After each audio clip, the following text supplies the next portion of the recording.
you've reached peak couple energy when your undies match. MeUndies Match Me has you both covered, literally, in super soft ultra-modal undies, socks, PJs, and loungewear. Festive prints? Check. Cozy vibes? Double check. And right now, it's deal season. Get up to 50% off site-wide for Black Friday and Cyber Monday. Take your couple game to the next level with MeUndies Match Me. To get deals up to 50% off, go to MeUndies.com/comfort, promo code COMFORT. That's MeUndies.com/comfort, code COMFORT. AI agents are everywhere, automating tasks and making decisions at machine speed. But agents make mistakes. Just one rogue agent can do big damage before you even notice. Rubrik Agent Cloud is the only platform that helps you monitor agents, set guardrails, and rewind mistakes, so you can unleash agents, not risk. Accelerate your AI transformation at Rubrik.com. That's RUBRIK.com. Wine and Crime contains graphic and explicit content which may not be suitable for some listeners. Listener discretion is advised.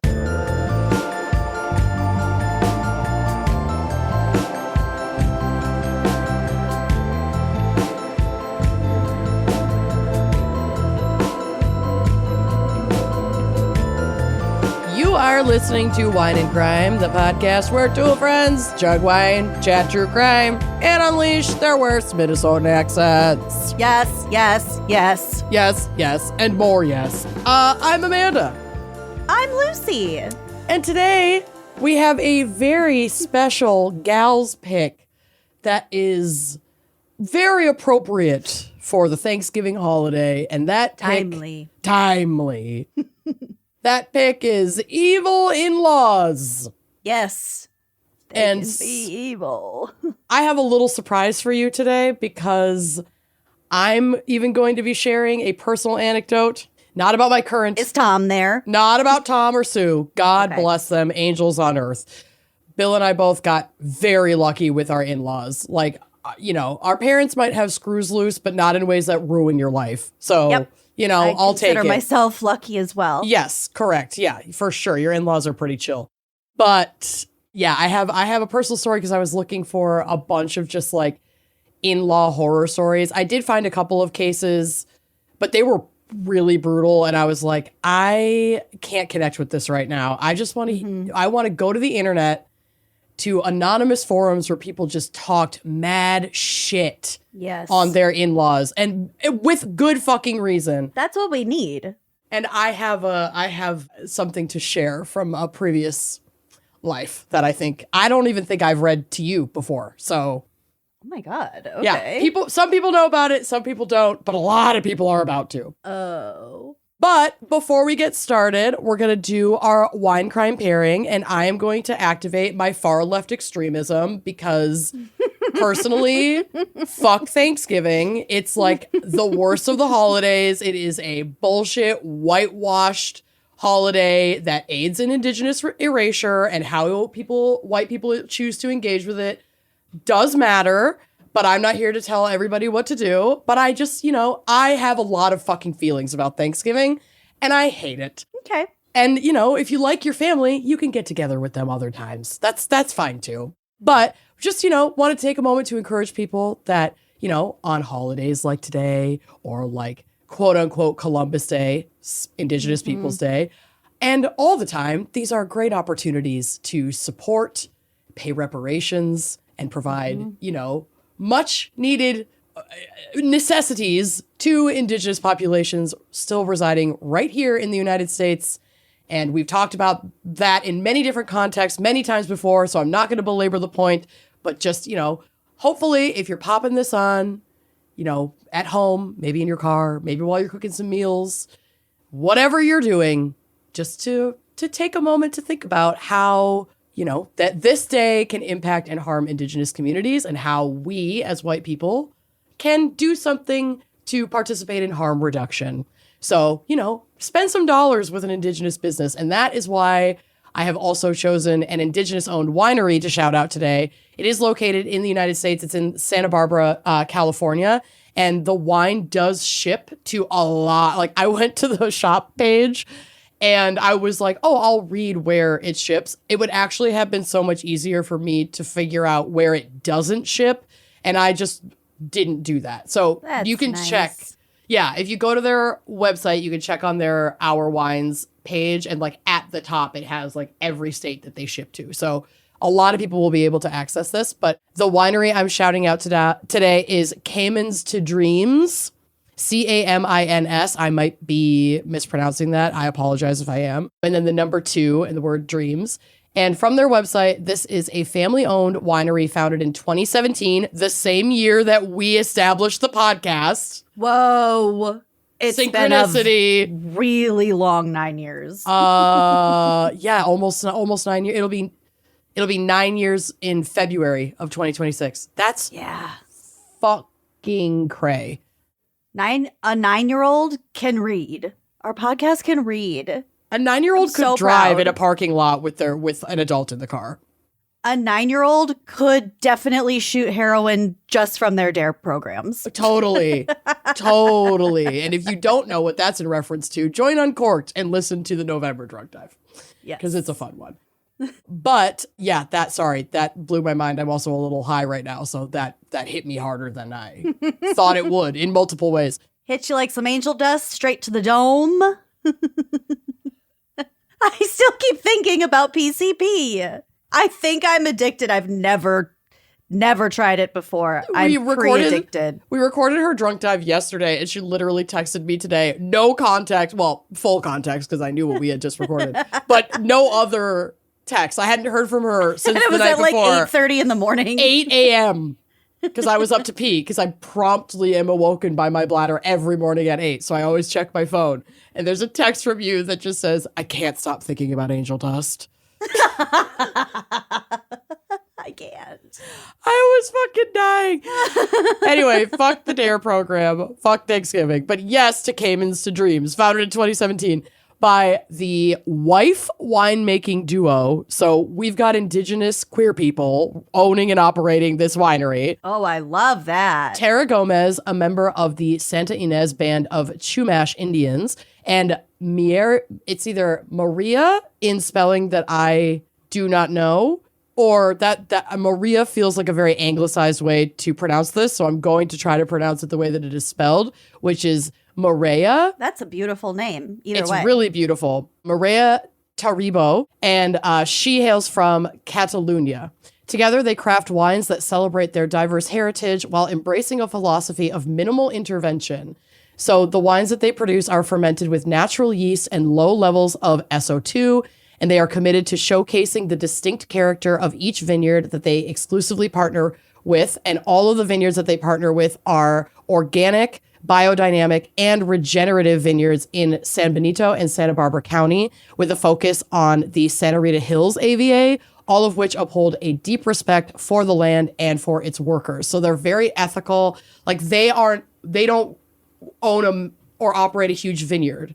So this is like really common in California, and actually, I don't know if it will have come out yet. No, it's not out yet, but in a couple of upcoming episodes, we're going to have some pop-ins from our friend Ushwin, the wine guy, about these smaller, more like family-owned vineyards around the world, but especially in Europe, but this is happening here especially in California, where, some of this land has been in families for generations, and then people also get priced out, and now people who want to get into winemaking more recently can't afford to, purchase mega hectares of land. So they might make wine or grow grapes on like 1 hectare of land. And then they basically work like a co-op collaborative with a bunch of other wine growers, grape growers in the region or in regions just really close by. And they work together. Cool. Yeah. And then they will work with winemakers. So that's more what this company is. They're more in the wine making business.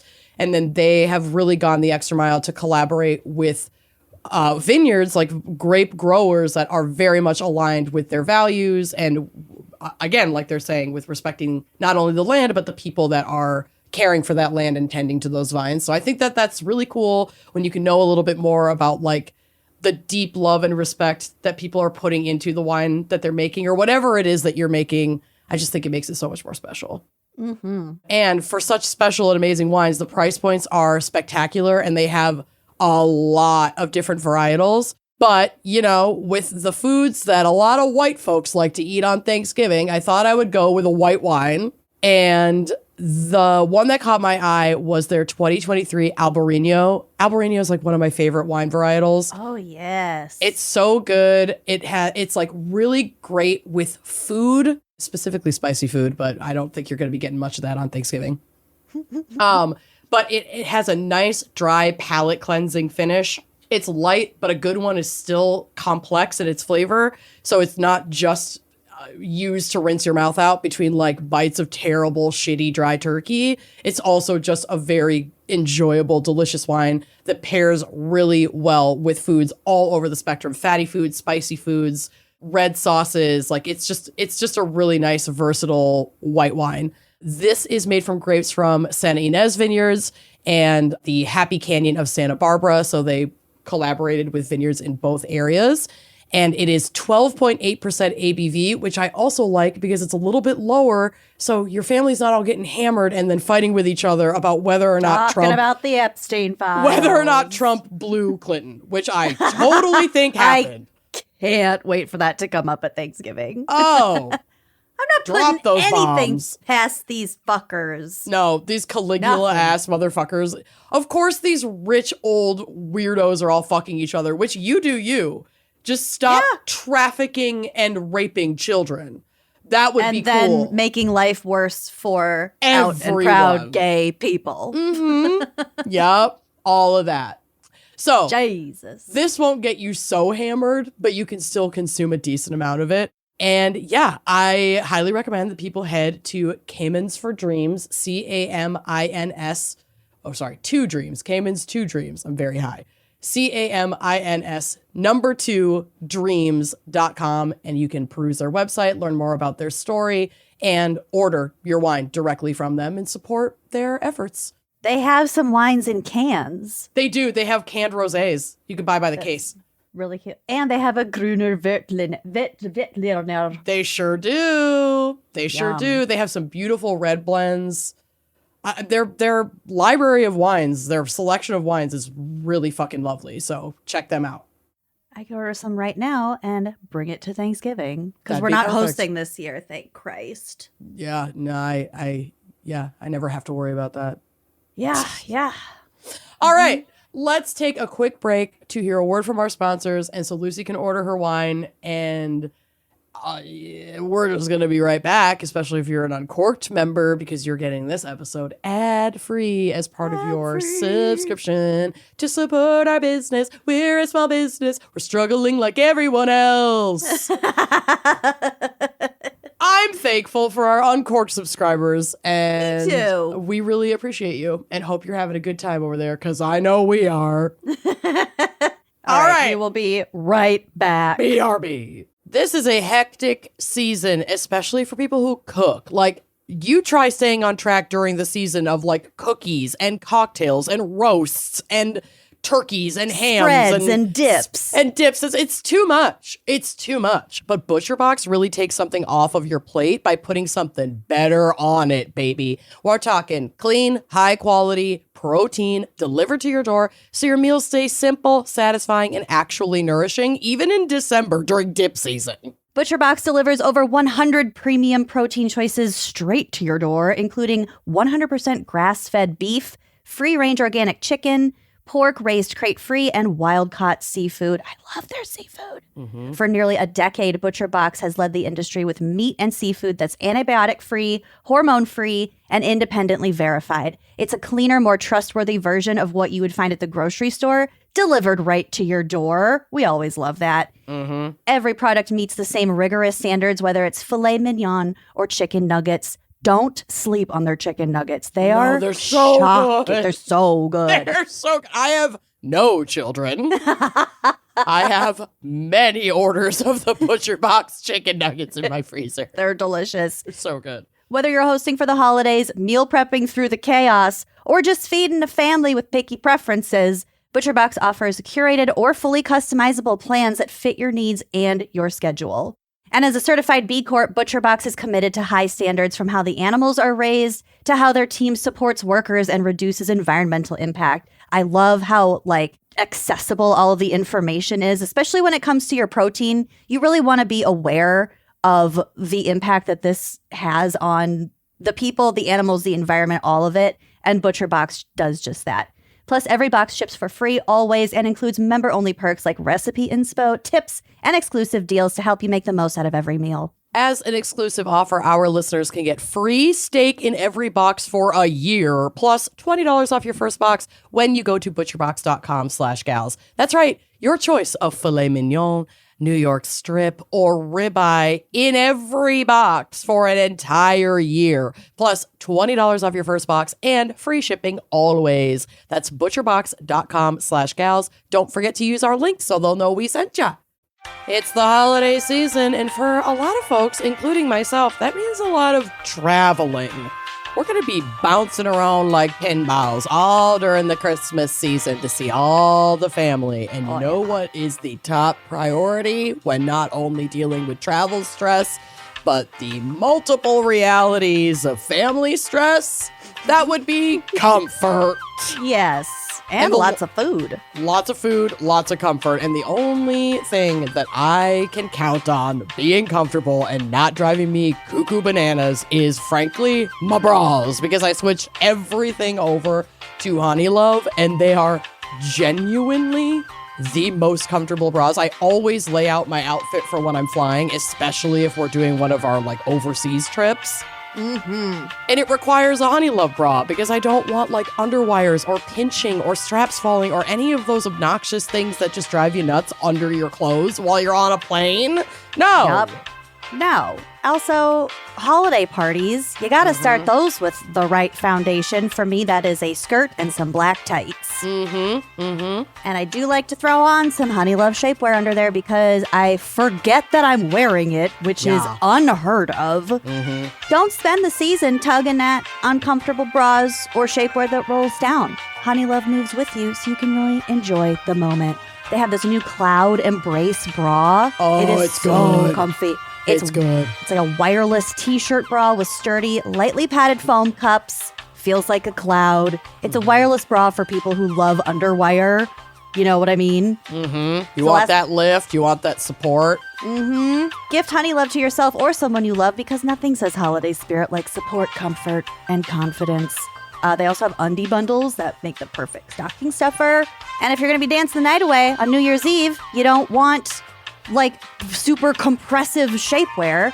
So Honeylove, it's got targeted compression that enhances curves, doesn't squish them down. There's also an opening around the panty area, so you don't have to completely undress to use the bathroom. Yeah, I love that. When you've had some champagne, you're gonna make a couple trips to the bathroom. So Honeylove makes it quick and easy. Treat yourself or someone you love to Honeylove this holiday season, and right now you can save 20% at honeylove.com/wine. Just use our exclusive link, honeylove.com/wine, to grab your discount. After you order, they'll ask where you heard about Honeylove, so please support our show and let them know we sent ya. Celebrate the season feeling confident and comfortable with Honeylove.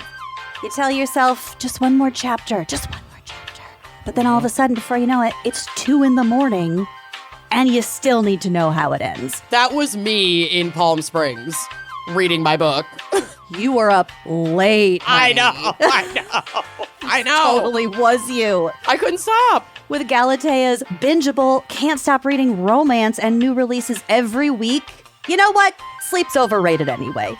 Genuinely, I love to pick up little romance novels and stuff that are easy to travel with, but honestly, Galatea is the answer to your need for read, okay? Because Galatea is a reading app where anyone craving a little me time can dive into a library of romance stories that leave you feeling recharged and fulfilled. This app is so fun, and for that late night reading, you don't have to force your bedmate to wear an eye mask so you can keep the light on. Hey, that's me. Does that feel very targeted to Lucy? Yes, it does.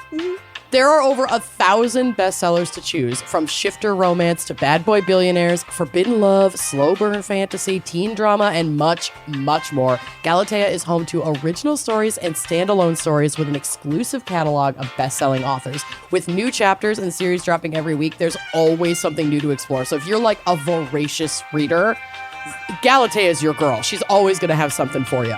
Over 30 million people have fallen in love with reading on Galatea, so join now to indulge in stories that make you feel like yourself again.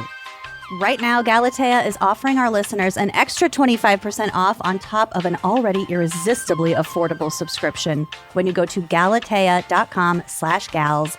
That's GALATEA.com/gals to indulge in unlimited stories for even less. Galatea.com/gals. Okay, Lucy, I'm scared.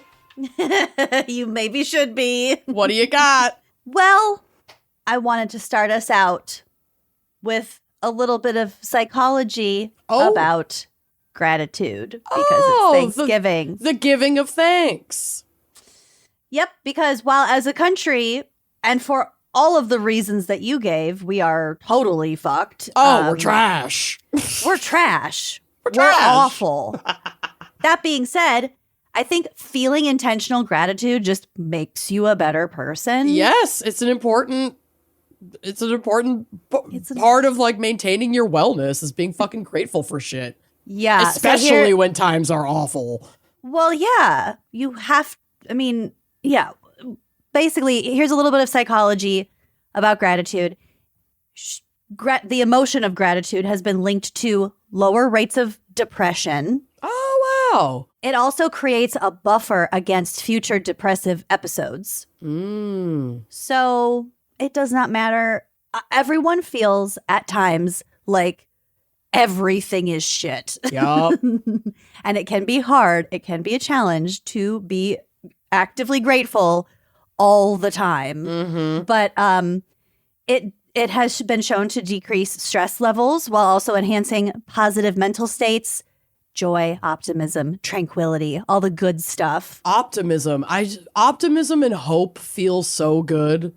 And Yes. I feel like we haven't had them in abundant supply around these parts in a while. Yeah. So taking time to intentionally sit with some optimism has got to feel You need to. important. Yeah. Yeah. It's like sunlight. Yeah.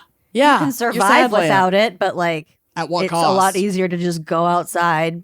And those are just the psychological benefits because grateful people also sleep better. They get on average another hour of sleep every night.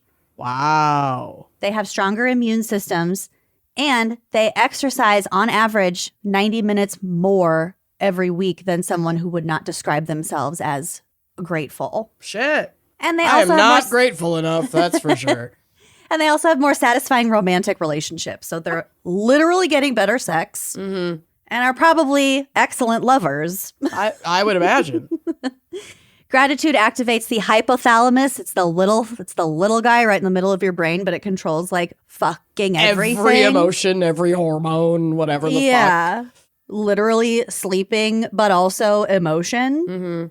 And also your left prefrontal cortex. And it also releases dopamine and serotonin. There's literally no downside to just giving thanks. And don't just do it on Thanksgiving because, again, the holiday is trash, but this is just a practice. It's just a practice. Okay, so we're going to talk about in-laws today. Let's go. Here's a new vocabulary word for you, and I don't actually know how to pronounce it. I think it's affine. Okay. AFFINE. Affine. Huh. I feel like it's connected to the word affinity, but I don't know how else you would pronounce that. Affine. I'm going to Google it. Its original use meant above. Oh. But affine means a relative by marriage. So it's an in-law. And I think that word is more typically used in like sociology. We'll get to the social structures. We'll get to sociology. Research also shows that in-law relations are a key determinant. It is affine. I'm listening to a YouTube. I'm also listening to you, but affine. Thank you for confirming. You nailed it. Thanks. In-law relations are a key determinant of marital happiness. Having conflict with your in-laws, unfortunately, is pretty common. Honestly. Particularly between women who are married to a man having conflict with their mother-in-law. Like that relationship specifically. I am obsessed with wedding attire and wedding gown subreddits. They're some of my favorite, and I can get very active on them. But there was a post fairly recently from a groom who was marrying a woman. So a man who was marrying a woman, sorry, not all grooms are men, but a man who was marrying a woman, and his soon-to-be wife, his fiance, was like freaking out because his mom had texted them a picture of the dress that she got to wear as the mother of the bride for the wedding, which was inappropriate for a million reasons, the least of which being the color, which was cream. But it was just not an appropriate dress for a mother-in-law at like a wedding of this style, like a very traditional wedding. Mm-hmm. And I got in the comments so fast to be like, listen, dude, you have to intervene and stick up for your fiance and set those boundaries with your mom now. Because if you think that like this is a small petty thing, there's no way she just woke up that day and decided, oh, I'm going to wear an inappropriate, pretty bridal dress to my son's wedding. She has been for sure like manipulative and pulling bullshit before, and it's only going to keep escalating and getting worse. And marriages fully end over shit like that. Like if your spouse doesn't think that their spouse has their back, and it's like kind of the unwritten rule that it's like I have to manage my parents, my birth parents, and you have to manage yours. It's written. Yeah. So that means stepping in and stepping up when there's fuckery afoot. And if you can't do that. The rule is you always have your spouse's back. Mm-hmm. Period.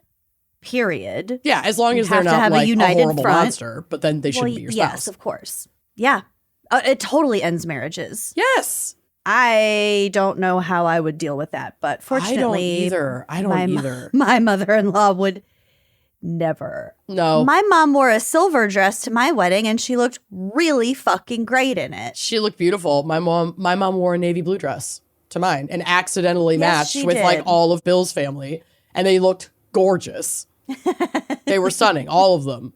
Yeah, I love it when somebody accidentally wears an outfit that makes them look like part of the bridal party. They were so well coordinated because I really gave very little instruction. I was like, this is sort of the color palette that we're using. I trust you. Do what you're going to do. Our parents on all sides were so chill through the wedding planning process. It was a non-issue. Thank God.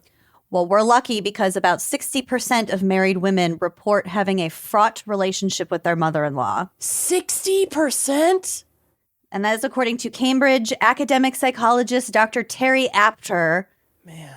I fully love Dr. Apter. I will be talking about her quite a lot. There's got to be so much internalized misogyny at play when the statistics are showing that it's primarily between the women in the family. That's crazy. Yes, we'll get to it. Okay. So using words like strained, uncomfortable, infuriating, depressing, draining, and simply awful. Mm-hmm.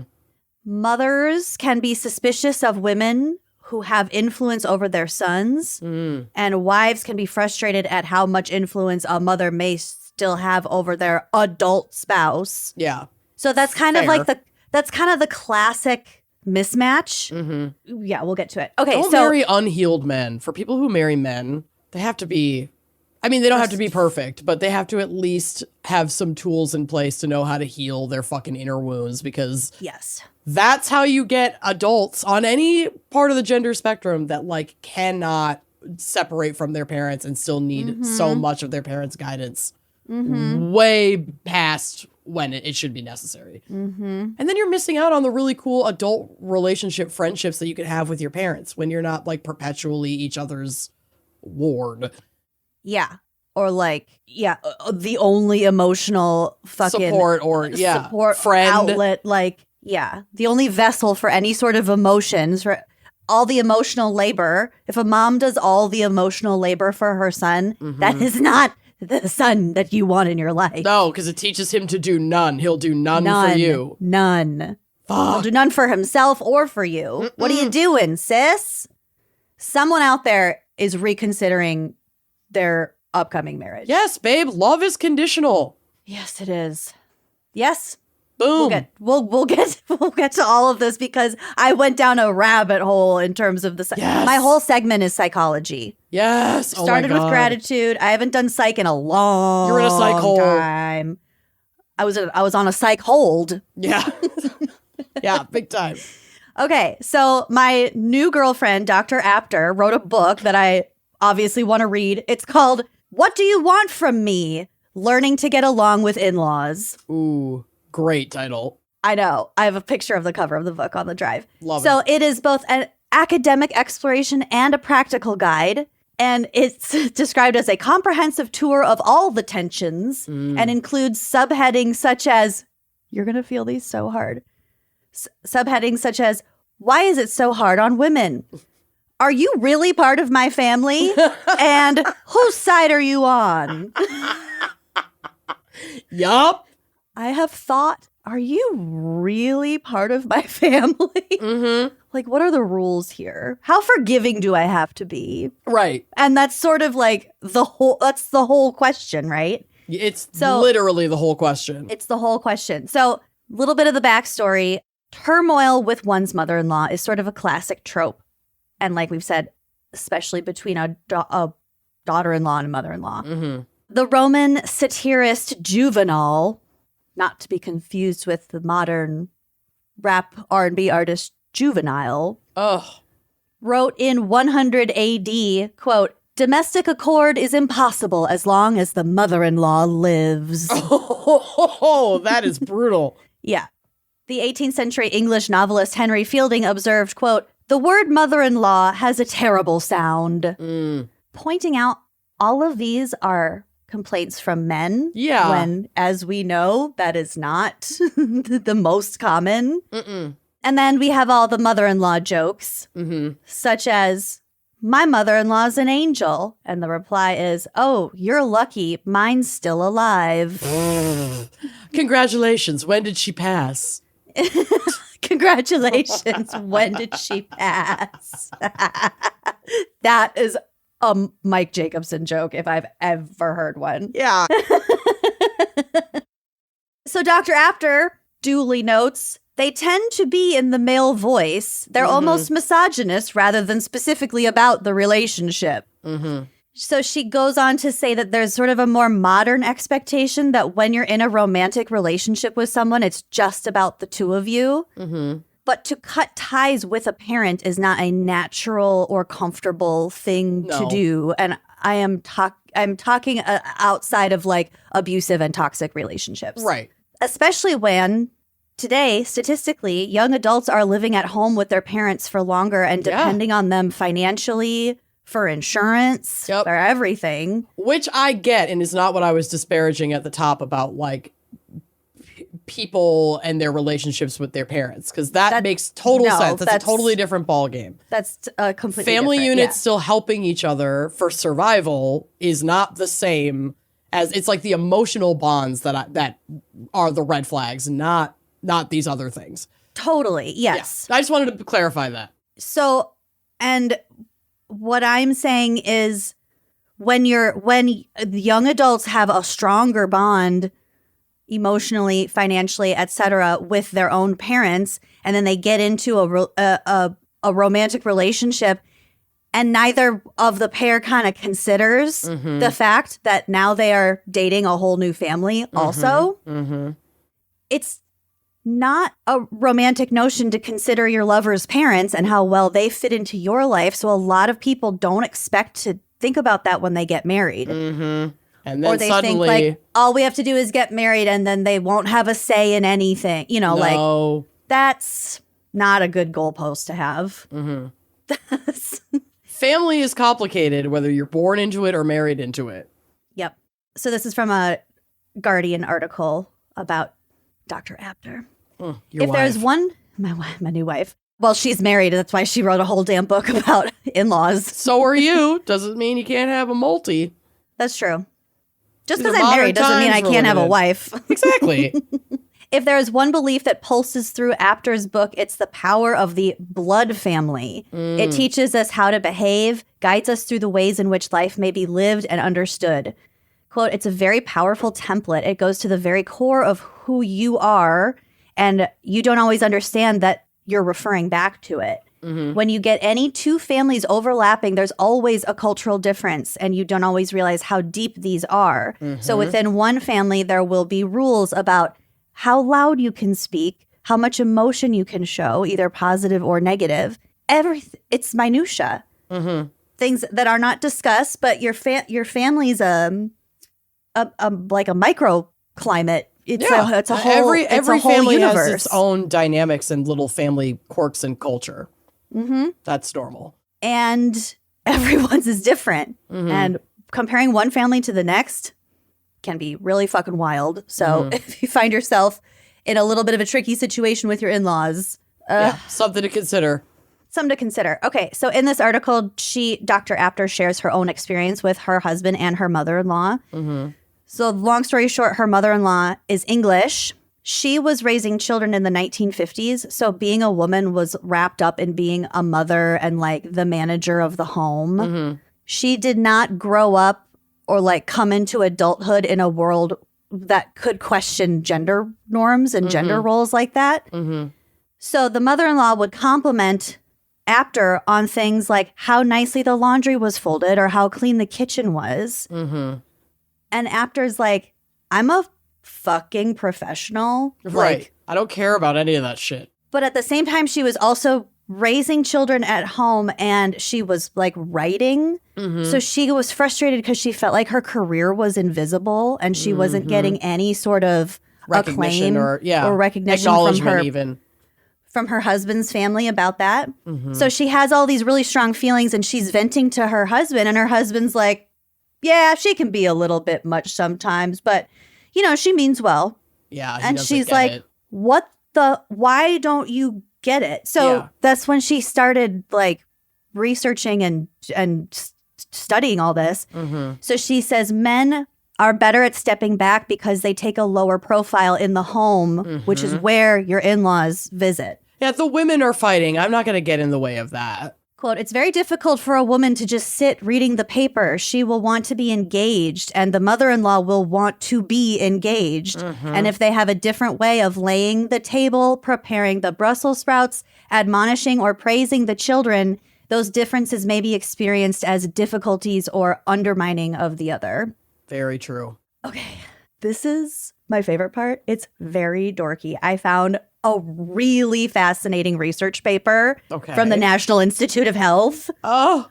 I couldn't even read the whole thing because I was out of time. I was doing that up until I came and sat down to record. Incredible. This paper is titled In-Law Relationships in Evolutionary Perspective, the good, the bad, and the ugly. Okay. Please bear with me. So I just kind of pulled the most fascinating parts.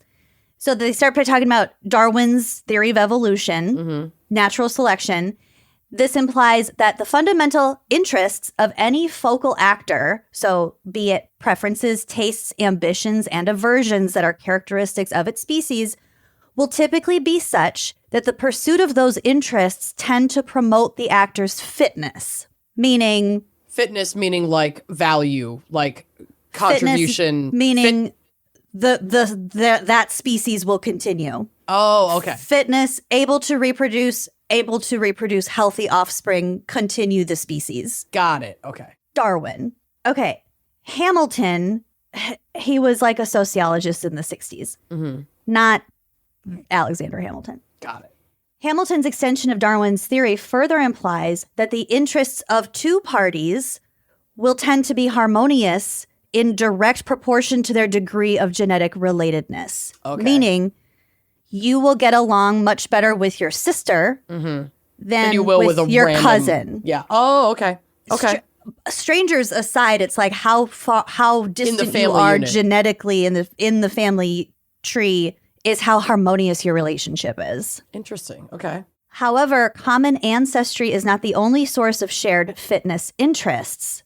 Unrelated marriage partners often have a deep concern for one another's well-being, and this too has shared fitness interests as its ultimate basis because they're raising a child together. Yeah, in theory. Yeah. Well, yeah, this is all sociology. Two people, they're not related, but they have such a harmonious and deep connection, but that's evolutionarily driven because the purpose is to raise a child together. Yeah, the creation of a new family unit. Further your species.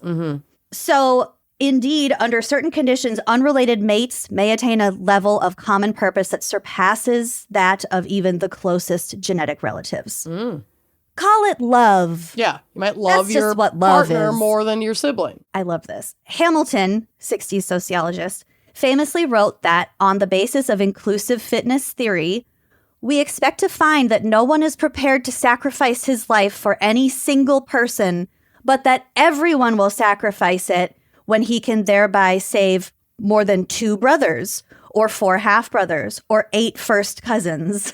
Interesting. So he applied math to it just as it's sort of a demonstration. According to our definition of the coefficient of shared reproductive interest, we might also add or 2 daughters-in-law or 8 cousins' spouses, all in-laws.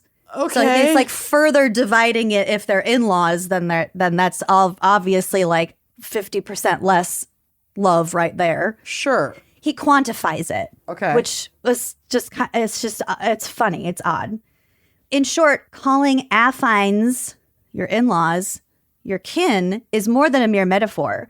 When persons related by marriage have fitness vehicles in common, meaning children, they become vehicles of one another's fitness too. So that is to say, if your daughter-in-law will bear and raise your son's children, then she is a propagator of your genes no less than he is. She's close family now. She's blood now. Well, she had a child that has your genes. Right. So it's going to change. Yeah, obviously it's going to reboot that love because now that's the production of another close blood relative. But then I would also imagine that it augments the relationship that the unrelated parties have with each other because it's tiers of, that unrelated party is protecting the next generation of related party. Correct. Yeah. So it's you used to just be my son's girlfriend, but I guess now you're real family because you had his kid.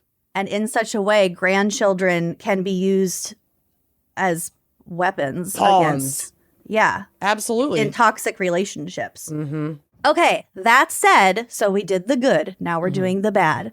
In-laws and their, quote, meddling rank high among sources of conflict in contemporary marriages, often higher than potential flashpoints such as financial issues or mismatched values. Wow. That's wild. Yeah. Moreover, although the birth of a grandchild creates an overlap of fitness interests among all parties, as we were just saying, this overlap does not necessarily diminish tensions and can, in fact, exacerbate them. Yeah. In a Finnish study, meaning Finland, the researchers found that young adults reported relatively little conflict with a partner's parents before having children, but that such conflicts increase after the birth of a first child, and explained that, quote, the shared reproductive interest that is created through a grandchild among kin lineages provides new reasons for grandparents to influence and interfere in the lives of other family members. It kind of pours gas on the fire if there was already something there. You thought they were nosy before. Watch out. They're going to be at your doorstep. Up your ass. Yeah. Up your rectum. I'm not speaking from experience. No, or not even for everyone's experience, but as an example of what this is describing. Yeah, exactly. And we certainly know people who do have this experience. Oh, yeah. And it's if really this sounds hard. familiar, you are not alone. No. Clearly, 60%. You're one of the 60%. Yeah. That's mind-blowing. I know. In a Japanese study, they found that co-residing with your parents-in-law, which is really a popular thing to do in a lot of Southeast Asian cultures, was significantly associated with significantly elevated rates of postpartum depression. I know people who participate in multi-generational living, and it does work for them, though there is strain anytime that you share. I mean, there's strain with your own spouse when you cohabitate together. Yeah. I know that I am not cut out for multi-generational living on either side. And it's not even, it has nothing to do necessarily with how well I get along with my family. It has everything to do with how much I need my own space with no one else there. Yeah. To recover from my life. And my husband is pretty much the only person on the planet that I consistently can, whether he's in the house or not, create and make that space for myself, even with him in the same room. And it's not even necessarily just a physical space. It's also, as you know, a full-blown psychological space. Like, I have to disassociate and speak to no one. And I don't think I could fully be myself in my own home with other people living in it. Yeah. You didn't grow up that way, and that isn't necessarily part of our Western American culture. But I couldn't fucking do that either. No. I couldn't live with I don't know if I would prefer to live with my in-laws or my own parents. Yeah. If I had to live with one of them, no. The answer's no. I'm also too messy for either of them. They would hate me within 2 weeks. You would drive them out. Yes. Or Your villager with the moldy dress. Yes. There's a through line here. There is. And it's you really needing your space. And it's me really needing my space. That's a truth. That is a truth about you. And a truth about me. And I think if we're being honest with ourselves, it's a truth about everyone. Oh, yeah. Okay, so elevated rates of postpartum, whereas dwelling with the new mother's own parents were associated with significantly reduced rates. Okay. Which, yeah.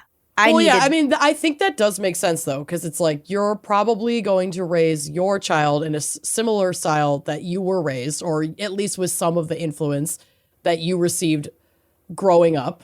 And so you'd probably get along, or like, in terms of co-child rearing, better with the people who raised you specifically. Yes. If I'm speaking from like one parent's perspective. And there is something that's like, when I had June, my mom came down and we gave her first bath together. Yes. And I needed that. There's nothing better than having your own mom show you how to be a mom. Yeah, if you have a good relationship like that, for sure, that's can be such a beautiful experience. But yeah, it wouldn't have been the same experience for you, and that's a dig on your mother-in-law. She's not your mom that raised you, so having that experience with your mother was special in a way that it just can't be with anybody else. Period. Could not. Yeah. Back to this, because we're going to get into some dark stuff. Okay. Oh, God. A mother-in-law, for example, sometimes sees her role vis-a-vis her daughter-in-law primarily as one of mate guarding behavior on behalf of her son. Oh, yep. So she's up your ass because she just needs to know that you're doing good things. Yeah, I've protected my son or my child. Obviously a lot of these stats are on the binary, so it is what it is. But I protected my son this way for his whole life, and now this new person comes in and she doesn't know how to protect him and take care of him the way. But the new person's not supposed to take care of your son and be his fucking mother. She doesn't iron his undies. Yeah. They should be cohabitating in a mutually advantageous way where they care for each other. Yeah. A loving, healthy I'm not dynamic. here to take care of your son. What the fuck do you think this is? I will never iron a pair of underwear. Oh, fuck no. So abuse of young wives by their mothers-in-law has been a focus of special concern because of the serious harms that it often entails. But a despicable mother-in-law is a reliable stock character, like we have been talking about in the Lamentations of Husbands, too. A final relationship, so in-law relationships, including marriage itself, are more fragile than those among genetic relatives for reasons that have been elegantly expressed by David Haig, who says, quote, he says, quote, "The love of a child is more robust to bad behavior by the child than is the love of a spouse to bad behavior by the spouse." Or what they deem to be bad behavior, but yeah. Yeah. The sharing of genes by descent is a brute fact that is unchanged by changes in the personal relations of kin, but spousal fitnesses are decoupled when either partner pursues other reproductive opportunities. So one of my favorite things about this paper is that right after that, they jump back in after this David Haig quote from 2011. It's like, the only thing that we take issue with is the assumption that it's only about reproductive opportunities that a why a marriage would break apart. Right. And not the million other fucking reasons why marriages fail every day. 7 trillion. And then they also point out that it's not about reproductive opportunities. Men aren't going to strip clubs for reproductive opportunities. And they say that there are species of animals, it's like documented across many species, where even if the male doesn't play any part in the child rearing, will literally like impregnate the female and then vanish into thin air. Yeah. And that's just normal for their species. That the males will still try to find a way to monopolize her sexual practices. No way. So even if there's no, if there's no reason for the dude to stick around at all, he'll still try to like sabotage her for other males because he needs to be the dominant, the one that fucks the most and has the most babies. Creature. I mean, whatever the reason is. Yeah.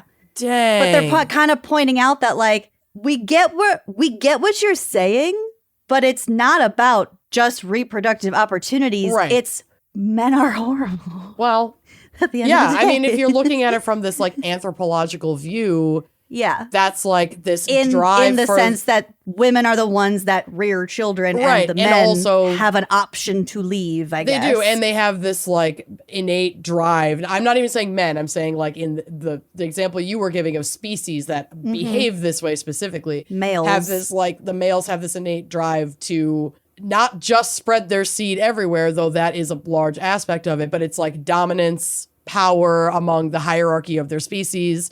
Because it's not just about I can make the most babies. It's also about I can like take these opportunities from the most other males of my species and women of my species. It's like a dominance thing too. It's so weird. Yeah. So you can see why I took the time to read this whole thing.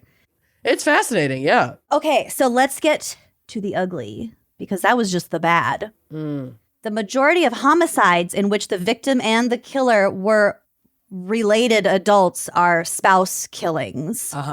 So they're not biologically related. They're married. Right. The precipitating circumstances usually involve either suspected infidelity or the woman's attempting to leave the man. Yep. And other final relatives may be collateral damage in such cases. Oh my God. Have you watched It's All Her Fault yet on Peacock?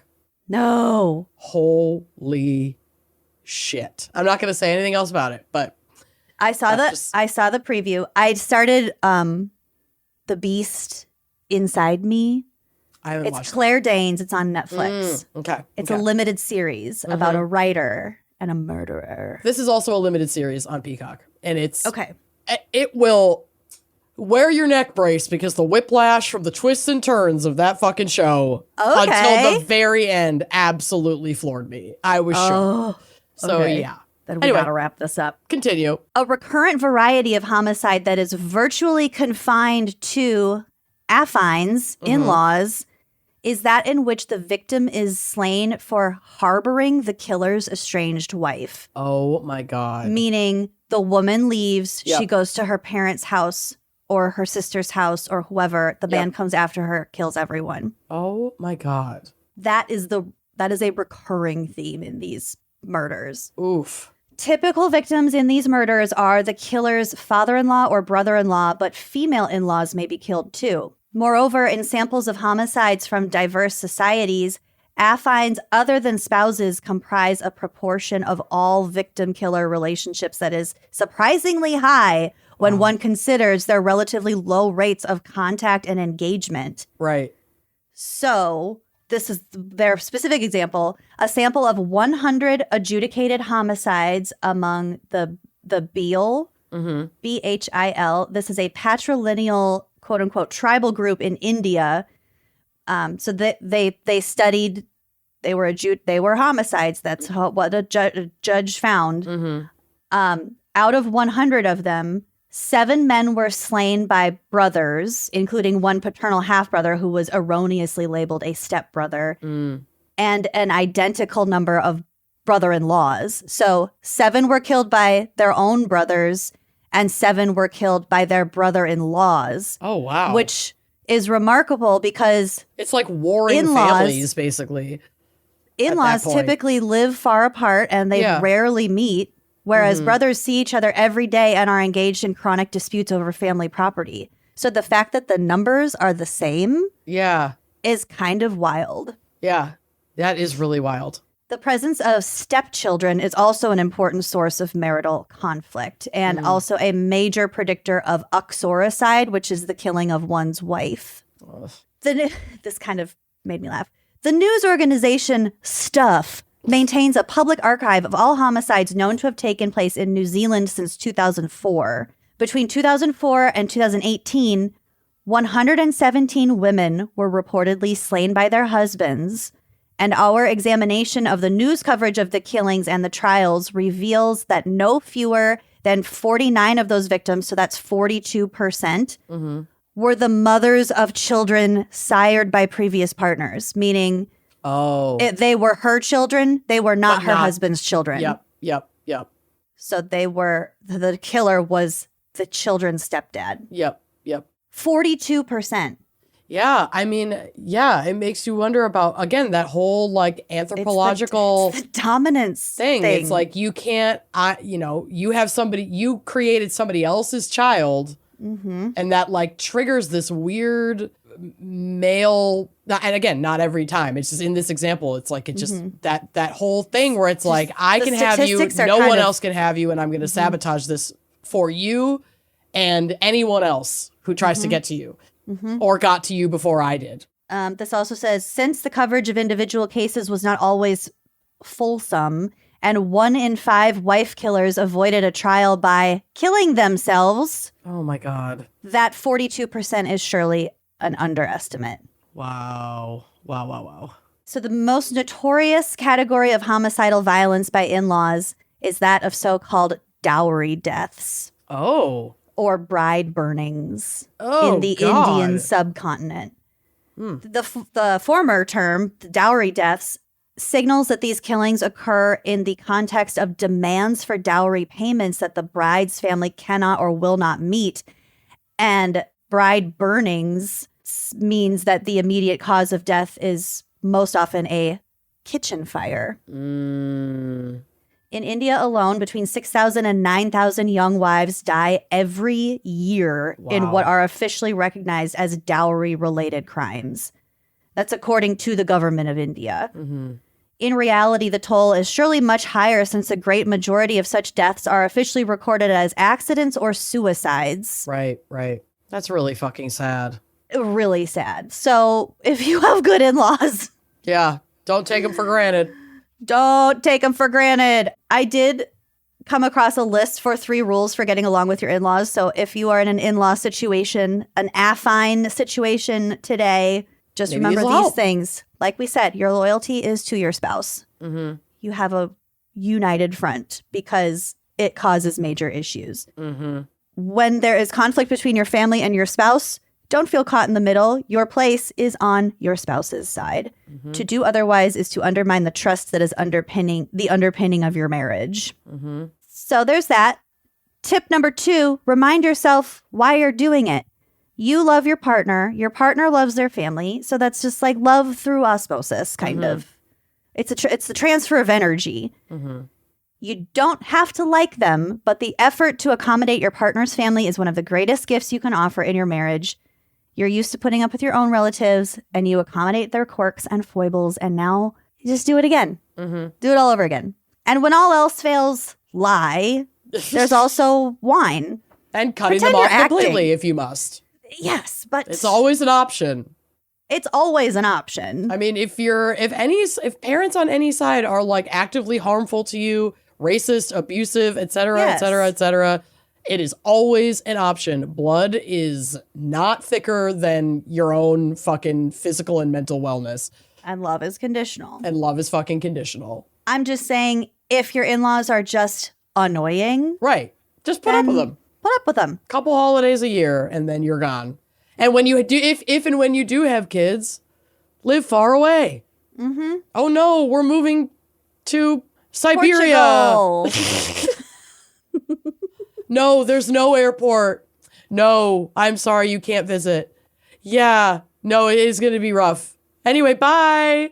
Yeah. But also have your spouse deal with their fucking family. 100%. That's really like the best way to do it. That's their department. Mm-hmm. I also started reading. I didn't finish reading this list before I put it in my notes, and I disagree with the third one. So this is a short list of 2. Mm-hmm. The third one being don't talk about politics. But I gotta say, everything is fucking political these days, and it is about basic humanity and decency. And if that slips out because someone's having a racist meltdown at the table, let them know. Yep. Anyway, that's my background. I love it. Lot of psych. Horrifying, fascinating, and confusing. My 3 favorite things. Well, since I know you're desperate to read the remainder of that research article, I will send you the should, link. Actually. I would totally get high in the bathtub and read that shit. Okay, I'm going to send it to you right now. Okay. All right. Let's take another quick break to hear a word from our sponsors, and then I will share some story times with you. I can't wait. I used to be a contact user. My husband is a consistent contact user. Lucy is a contact user. We are all familiar with that, oh God, I'm down to my last pair of contacts panic, okay? Or even worse, been completely out and stuck wearing like your old glasses that do not have the right prescription. I should not be driving in those. No. So don't even worry about that because your next set is always on the way from 1-800-CONTACTS. They're the only major contact lens retailer that lets you renew your prescription online so you can get your contacts fast. 1-800-CONTACTS has fast, free shipping and delivers the same contacts that your doctor prescribes right to your door, all without ever leaving home. Which is, as you know, our favorite thing. For over 30 years, 1-800-CONTACTS has been the leader in online contact lens delivery with millions of contacts in stock and award-winning customer service. So here's what sets them apart from everyone else. They offer fast, free shipping on every order and have over 100 million contact lenses in stock, ready to ship from their distribution centers across the country. My biggest thing with ordering contacts from my eye doctor, like traditionally, is that they never have it in stock. I know. And I have such a high prescription and I needed like specific kind. And 1-800-CONTACTS, they always have it. It comes much faster than trying to order them from the eye doctor. They also offer free returns and exchanges, which means you can order confidently. They even offer unbeatable perks like free torn lens replacement. Oh, They've got your back and your eyeballs. They provide a way to renew your contact lens prescription from home with their online vision exam. It's called Express Exam. It takes less than 10 minutes and gives you a doctor-issued prescription that you can use to buy contact lenses. No other major retailer makes prescription renewal this easy. Their best price guarantee means if you find your contacts at a lower price elsewhere, they'll beat it. That's a promise that you're not going to find just everywhere. They also have extra discounts for new customers on their site. Their 24/7 customer support is there if you ever need help, day or night. So whether you have a strong prescription like me or astigmatism, they'll deliver your contacts with fast, free shipping straight to your mailbox. They also have glasses and prescription sunglasses. Getting contacts doesn't have to be a hassle. Let 1-800-CONTACTS get you the contact lenses you need right now. Order online at 1-800-CONTACTS.com or download the free 1-800-CONTACTS app today. So I'm somebody who never really paid attention to creatine. I figured that was just like a gym bro thing, that it wasn't necessary for my daily lifestyle. But no, it actually is super helpful for all these other things in your life because creatine isn't just for building muscle. It's become a daily essential for your strength, your focus, your recovery, aging. We can't avoid that. And your cognitive performance. What's not to love? And now Momentous is making your daily creatine routine even easier with new creatine chews. These bite-sized lemon lime chews make consistency effortless. So you just chew them and you go. They're tasty too. Each so chew, easy. So easy. Each chew delivers exactly 1 gram of CreaPure creatine monohydrate, the gold standard single source from Germany and NSF certified for sport, which means it's independently tested for purity, safety, and label accuracy. This is trusted by Olympic athletes, pro sports teams, and elite military operators. Momentous spent years testing until they created the first chewable that actually meets the Momentous standard: uncompromising science, meticulous sourcing, and real transparency. There's no artificial sweeteners, no fillers, just science-backed, clinically proven performance in a portable, craveable, chewy format. So whether you're training, working, or traveling, this is performance without pause, made to support your body and your brain every single day. Unlike generic brands, Momentous does not follow trends. They perfect the fundamentals, and this is creatine done right. Also, just so you know, creatine is even more essential for women who naturally store about 70 to 80% less creatine than men, which means consistent supplementation can have an even greater impact on energy, recovery, and focus. Who doesn't need all of those things? Yeah, give me that energy, baby. Momentous doesn't follow trends. They perfect the fundamentals. This is chewable creatine done right. And right now, Momentous is offering our listeners up to 35% off your first order with promo code GALS. Go to livemomentous.com and use promo code GALS for up to 35% off your first order. That's livemomentous.com, promo code GALS. You want the hottest Black Friday savings, and Lowe's has them. Shop amazing deals like up to 50% off select major appliances. Plus, get up to an extra 25% off when you bundle select major appliances. And save $80 on your choice of a DeWalt 20-volt Max Drill or Impact Driver Kit, now just $99. Shop Lowe's Black Friday savings before they're gone. Valid through 12/3/25. Selection varies by location. Select locations only. While supplies last. See Lowes.com for more details. Okay, so like I said at the top, Hate Thanksgiving. yeah, that too. I just went into like Reddit and BuzzFeed territory because I started by just Googling true stories of evil in-laws and then in-law true crime. And like, I found a couple of things that were fucked up. Yeah. And like I said, I was like, I don't have it in me today. I'd rather listen to people spill the tea in a more anonymous fashion on the internet. So I found a BuzzFeed list or like article about just stories from not Reddit in that particular article, but from like the BuzzFeed community about their in-law stories. So I pulled a couple of those, and then I pulled a couple from a really great Reddit thread that I was reading in the bathtub, and I like did not want to stop. It was a lot. Anyway. Well, if the HOA crimes was any indication, your Reddit stories. You know I love to find that shit. Yeah. So this is from BuzzFeed, submitted by Carol, who at the time was 54 and living in Illinois. She says, early in my marriage, my in-laws came to visit. My husband and I slept on a sofa bed in the living room and gave them our room. I'd gotten up one morning to start breakfast. My mother-in-law came out of her room and got into bed, the sofa bed, next to my husband, who apparently was not wearing clothes, which is kind of a shocking choice when you're on the sofa bed, but whatever. Yeah. She looked at me and asked, "Jealous?" ? As I'd throw up. I'd be like, "Get out! You're a pedo. Yuck." To my adult husband, but still, don't care. Still a pedo. You're his mom. That makes me want to fucking vom. As my husband grabbed as much bedding as possible to tuck around him. We've now been married 29 years. It helps that they live far away and we rarely see them.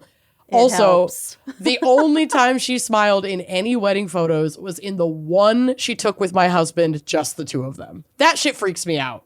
Have you watched the show about the mother-in-laws? It's like a TLC show. Oh, I don't think so, but I'll have to check HBO. Sorry, TLC show, mother-in-law, mother and son-in-law.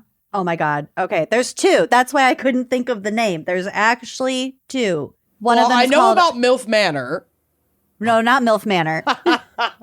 These are both on TLC. One of them is I Love a Mama's Boy. It's horrifying.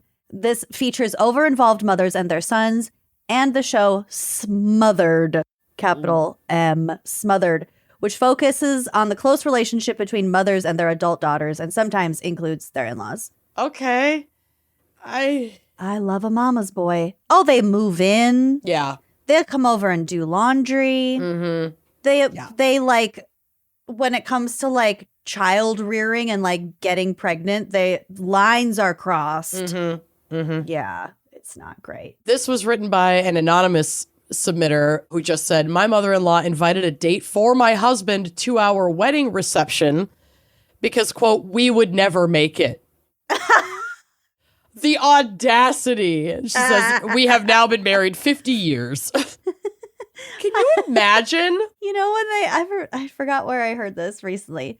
You know, they at like weddings, someone goes around with like a video camera, like, say something to the happy couple. Yes. I want to be like, prove them all wrong, guys. I believe in you.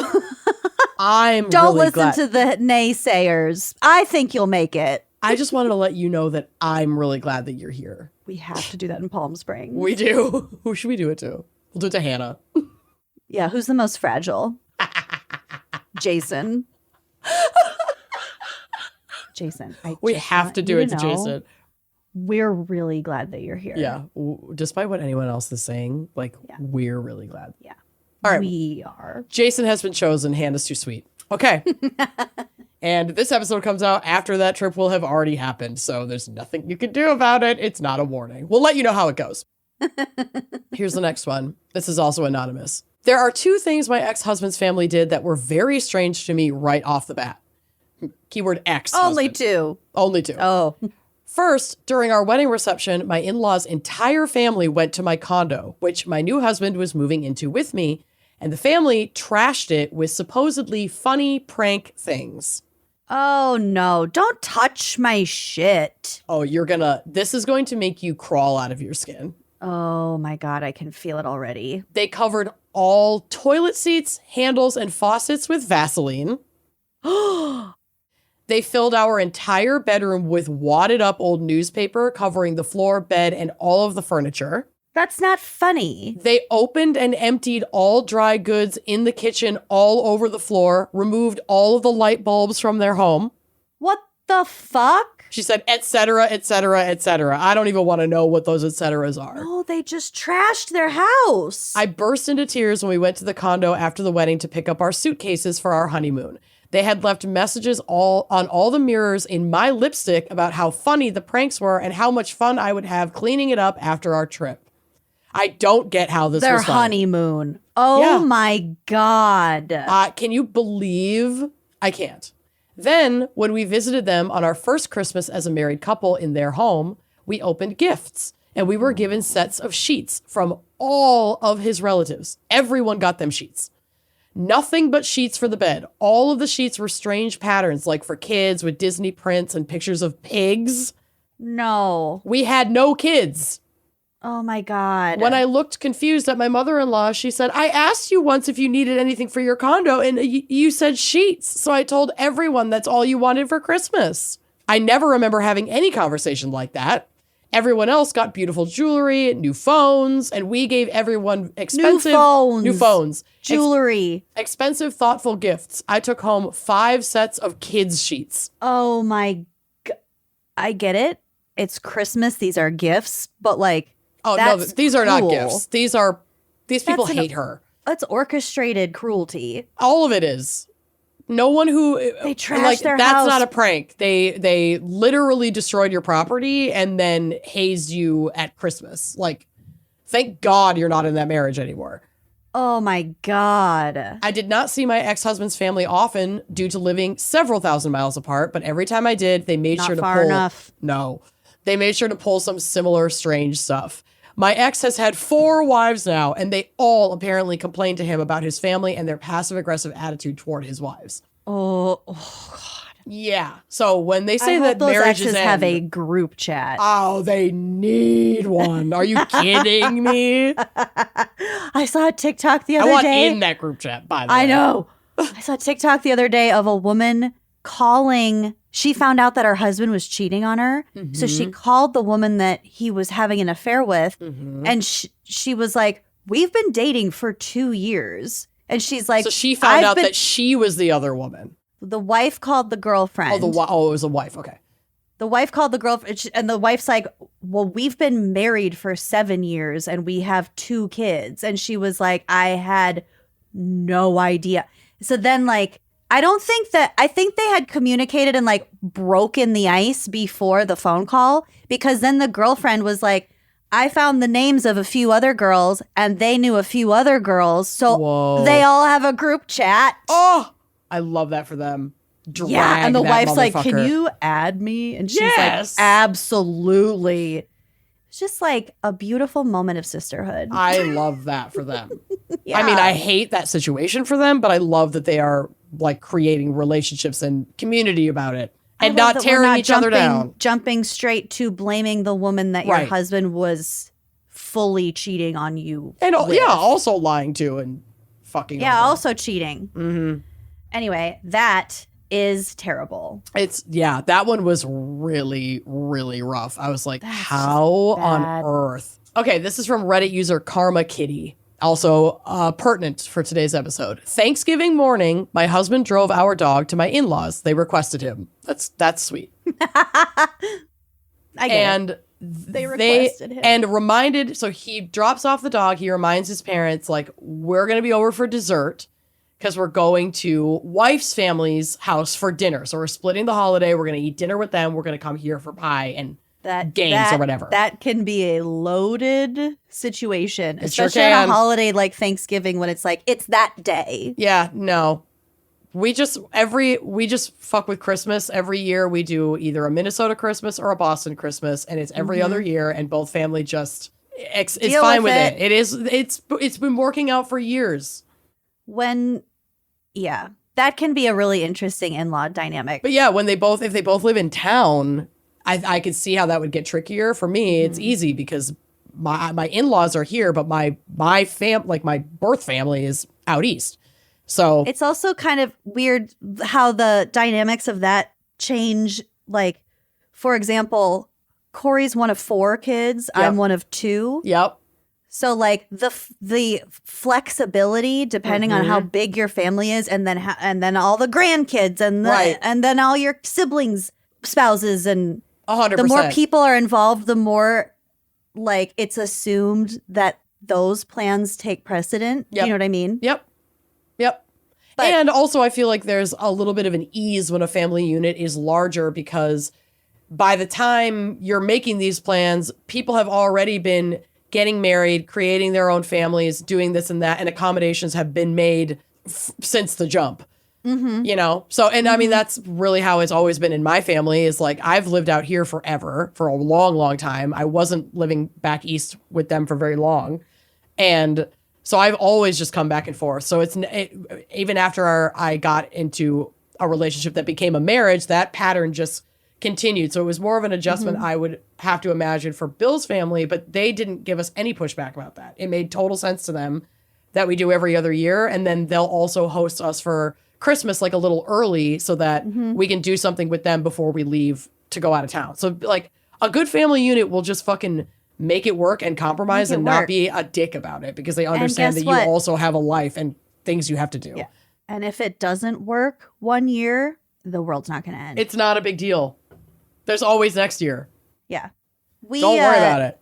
We do Thanksgiving with both my family and Corey's family, and that's really fun. And I don't think that's super common. I don't remember like my parents' sets of parents really ever interacting.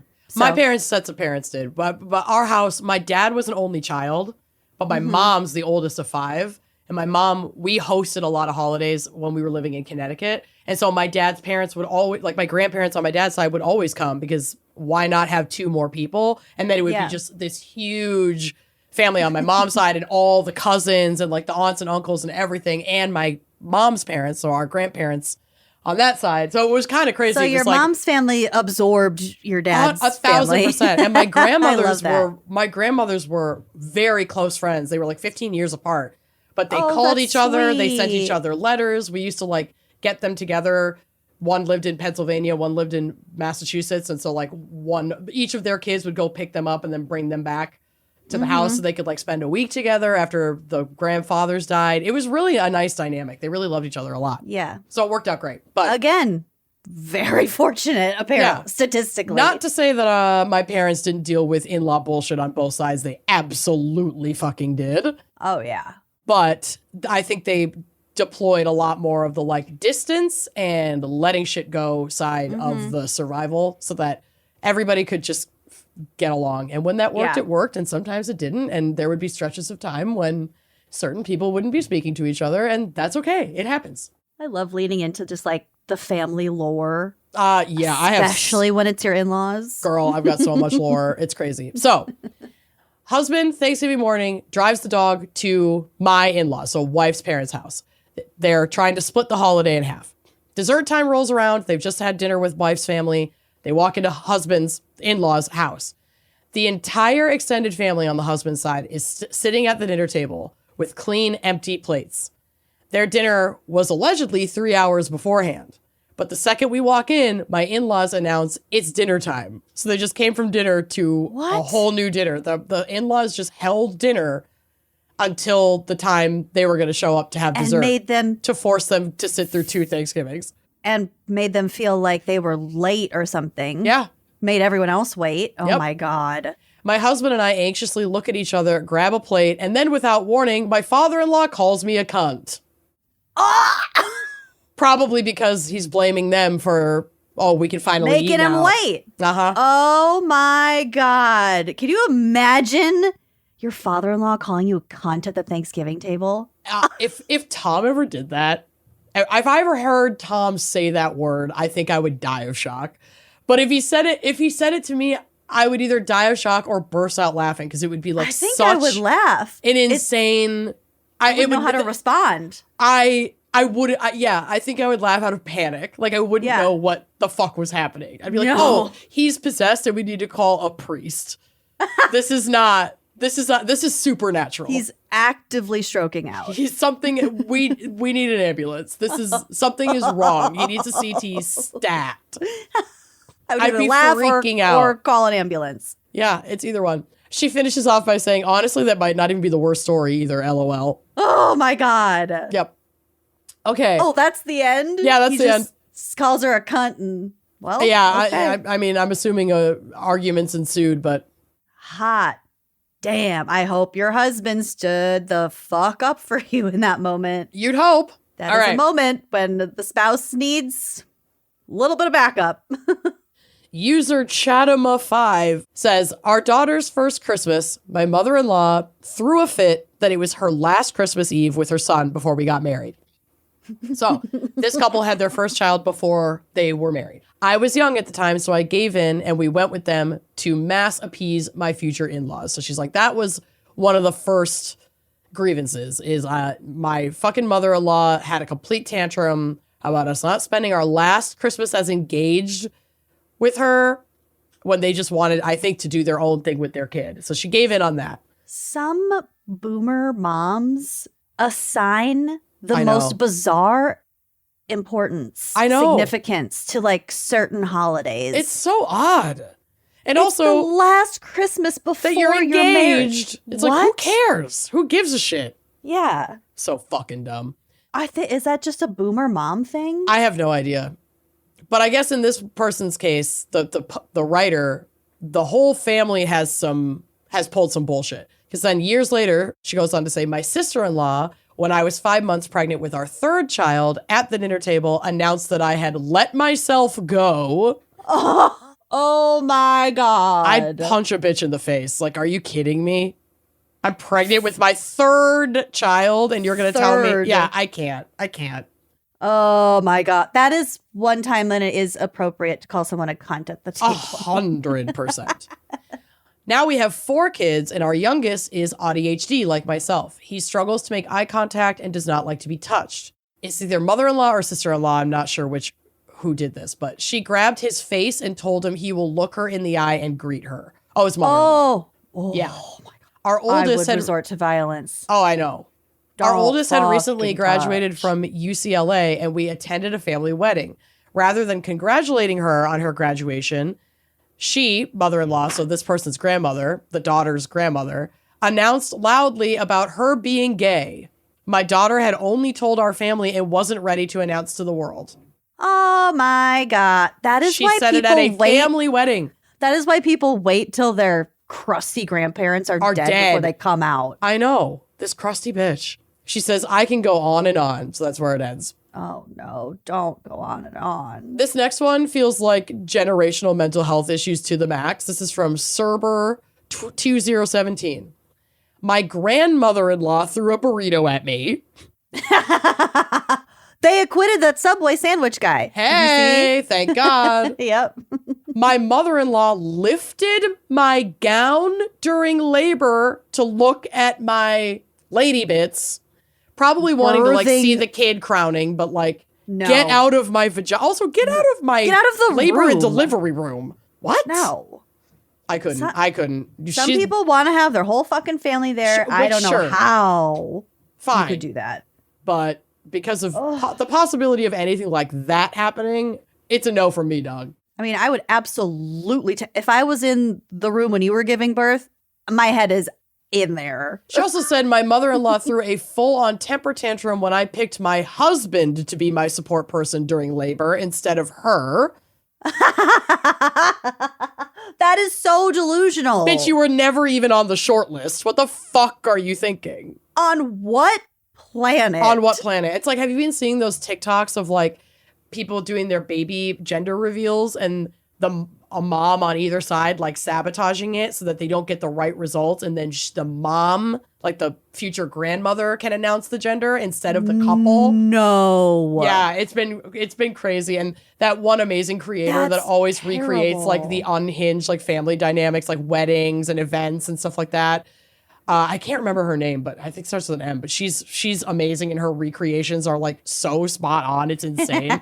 Will you send it to me? Yes, I'll find it. But that's how I've been seeing these, is because she's been recreating these like sabotage gender reveal parties.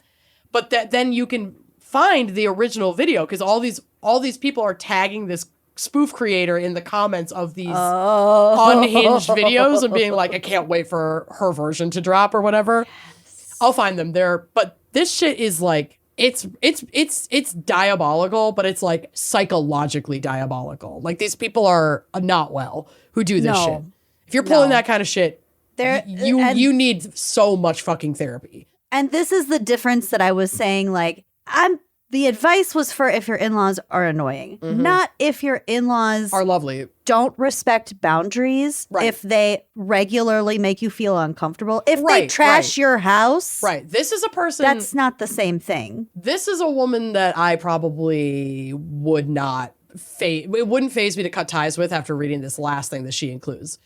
So after the labor thing, I would obviously be like, this has gone way too fucking far and we need to set some boundaries. But after this, which again kind of reminds me, well, I don't want to say it because I want you to go into the No, I want you to go into the show It's All Her Fault cold, so I don't want to say it out loud. But my mother-in-law also told everyone that my youngest son or my youngest child was hers.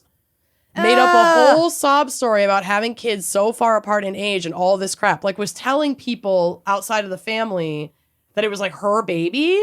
And like that her son is raising that, that's her grandchild is actually her baby. That's demented. This is like, you need help. Like, I wouldn't feel safe having my kid around that person. She'd steal. That's delusional. I know. That's what I'm saying. That freaks me out. Ooh.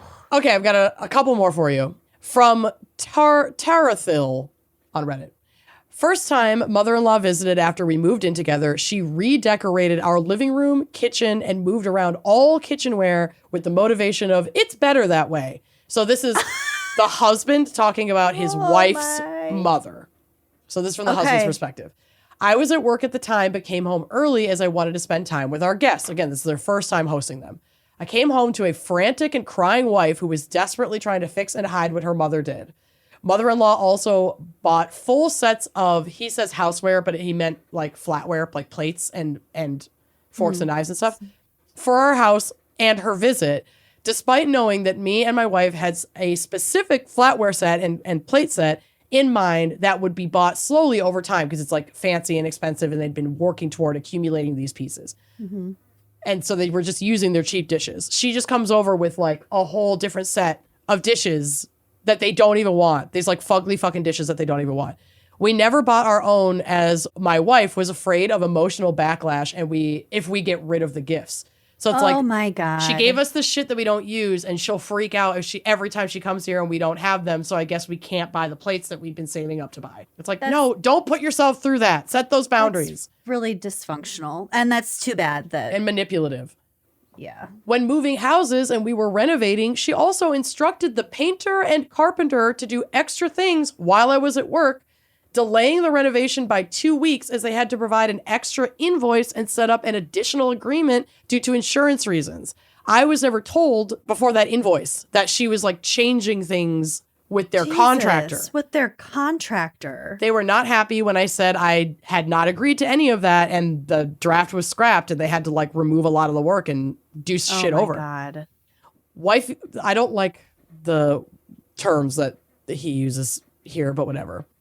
Wifey has had extensive talks with mommy over the years, and these behaviors mostly stopped, but we get minor incidents every visit. Overall, in-laws are great.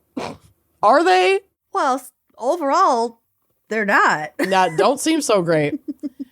Next one, I think, is anonymous. My mother had hell with grandmother growing up. So it sounds like her mom had an in-law situation of her own. As she firmly believed my father's spirit,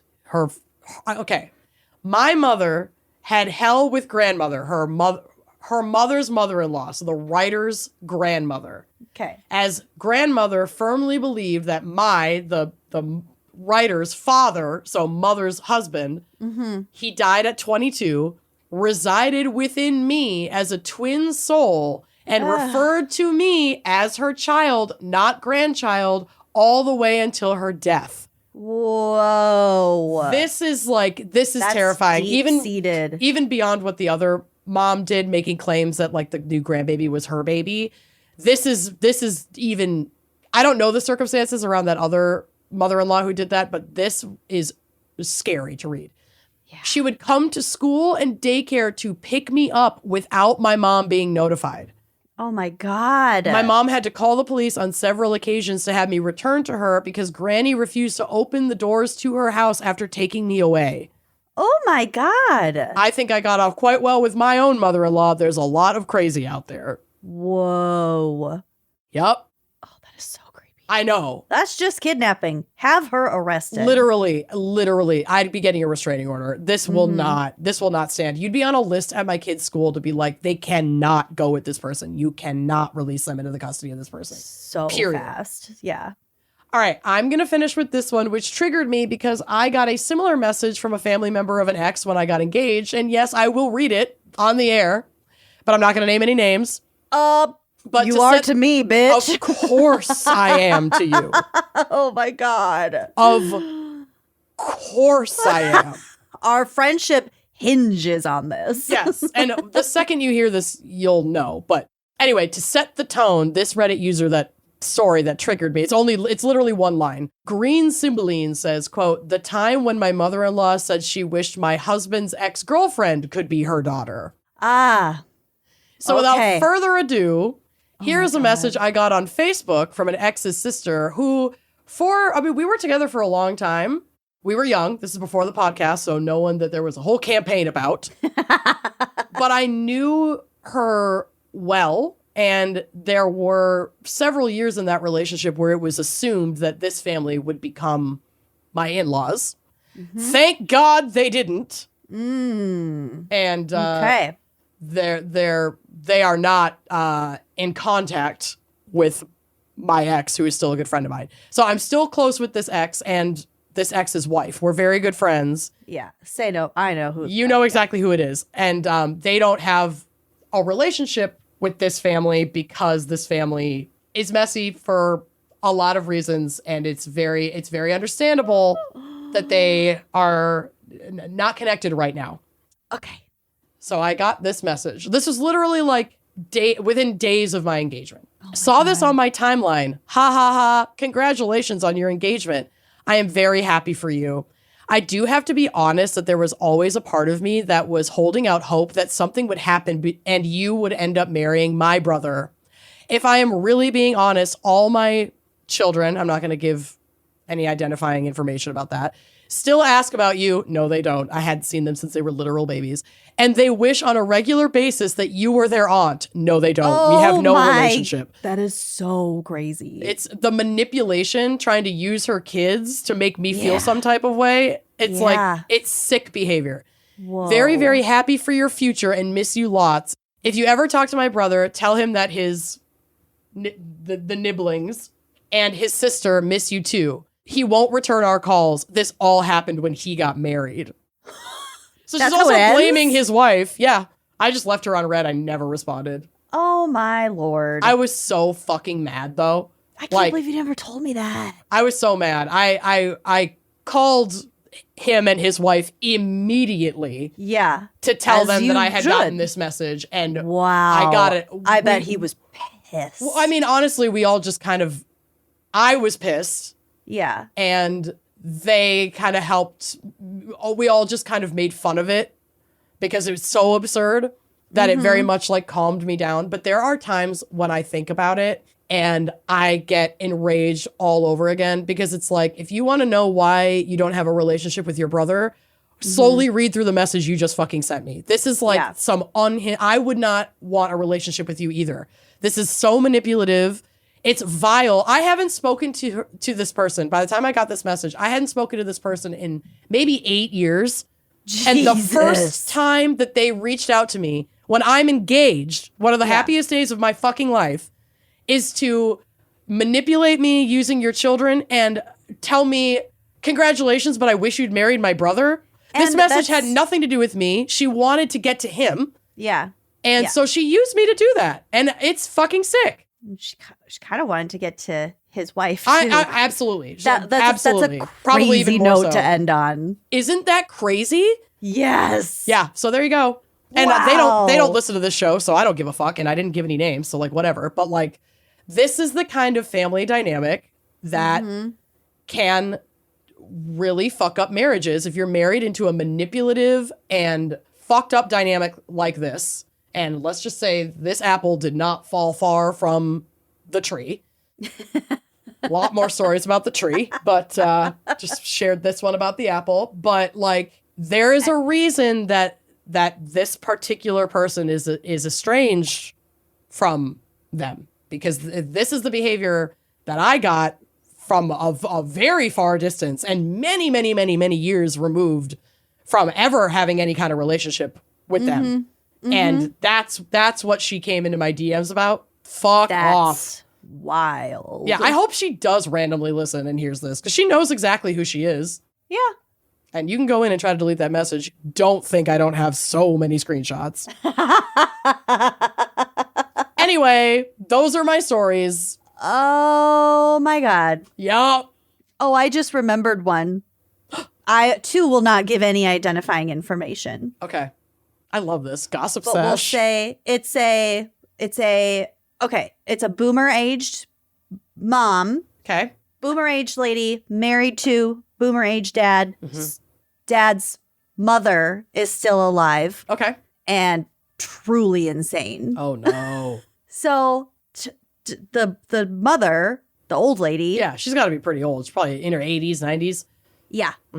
Husband was dead, that lived not far from her son and his wife. Sure. They went over to her house one day and repainted her kitchen for her. Yeah. Because the house, nothing had been really getting done around the house since her husband died. Yeah, and she's 1,000,000 years old, so they were being helpful. 1,000,000 years old. And I'm assuming this had been planned.